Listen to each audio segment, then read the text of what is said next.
Hotel Agape.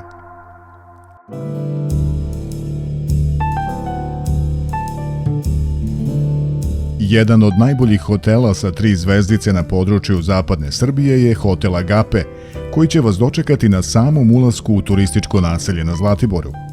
Nalazi se odmah sa desne strane puta nakon prolaska prvog kružnog toka. Agape hotel je novosagrađeni objekat koji zbog atraktivne lokacije, kvalitetne gradnje, modernog planinskog interijera i dobrog sadržaja predstavlja pravi izbor za vaš odmor na našoj planini. Posjeduje 6 različitih tipova smeštajnih jedinica raspoređenih na 5 spratova. Hotel nudi udoban i funkcionalan smeštaj u ukupno 45 soba i apartmana za različite zahteve i ukuse gostiju. Sve smeštajne jedinice sadrže minibar, TV, Wi-Fi, fen za kosu, direktnu telefonsku liniju. Preko 80% smeštajnih jedinica posjeduje terasu.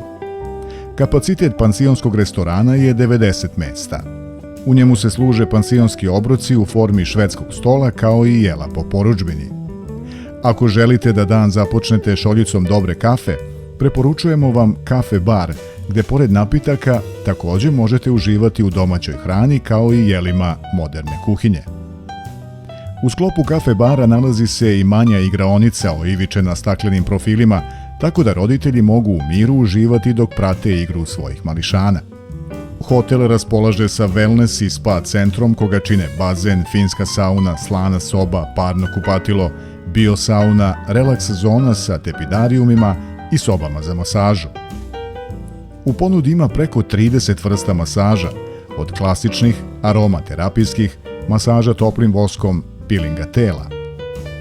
U ponudi spa centra je i voćni bar za konzumiranje vitaminskih napitaka, klasičnih sokova, toplih napitaka i sladoleda. U sklopu wellnessa je i teretana koja posjeduje dovoljan broj sprava, čak i za treninge profesionalnih sportista. Hotel Agape može biti stecište poslovnih gostiju, obzirom da posjeduje i manju salu za sastanke maksimalnog kapaciteta do 60 osoba u bioskopskoj postavci.